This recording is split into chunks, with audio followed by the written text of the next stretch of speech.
ঈশ্বর মানুষ হয়েছে, মানুষ এবার ঈশ্বর হবে। সামান্য কোটি বস্ত্র পরিয়ে ক্রুশে আরোপ করলো যিশুকে।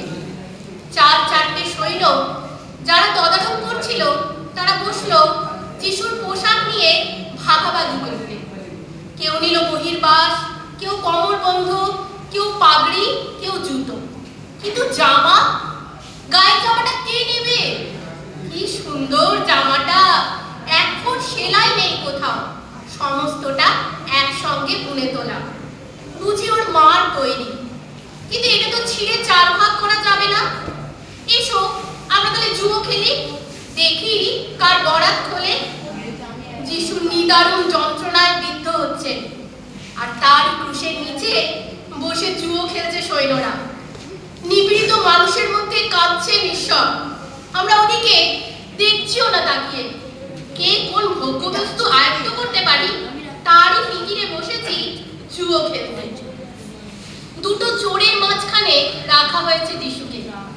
চরম মুহূর্তেও পাপীকে ত্যাগ করেন না যিশু। চরম মুহূর্তেও তিনি পাপীর প্রতিবেশী, একেবারে বাস্তবের কাজটিতে। পাদ্রী, পুরোহিত থেকে পথচারী সবাই গাল দিচ্ছে। কতই তো বলে বেড়াতে, তুমি ভগবানের পুত্র। কই দেখি নেমে এসো ক্রুশ থেকে, পুত্র তো দেখাও। আবার বলা বলি করছে, যদি পুত্র হতো ভগবান নিশ্চয়ই ওকে ভালোবাসতে, আসতে সাহায্য করতে। যখন কেউ আসছে না, বোঝা যাচ্ছে ওর। যিশু যদি আসতেন নেমে, কি প্রমাণ হতো? ঈশ্বর প্রেম ক্রুশ পর্যন্তই যেতে পারে, ক্রুশ অতিক্রম করে যেতে পারে না মৃত্যু পর্যন্ত। যেন ততক্ষণ ক্রুশকে বহন করে আনছে ততক্ষণই প্রেম। যেই ক্রুশে বিদ্ধ হলো আর প্রেম নেই। যেন প্রেমের কোথাও টানা যায় সীমারেখা, বলা যায় এতটুকু, এত দূর, এই অবধি। শুধু বাঁচালেই প্রেম, মারলে প্রেম নয়।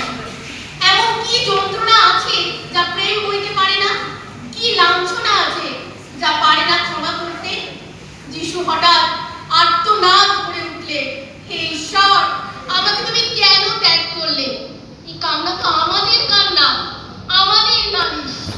যিশু যদি যন্ত্রণার মধ্যেও প্রসন্ন হাসি মুখে বিদায় নিতেন নীরবে, আমাদের মনে হতো তিনি বুঝি আমাদের নন। ঈশ্বর হয়ে তিনিও ছেড়ে দিয়েছেন আমাদের।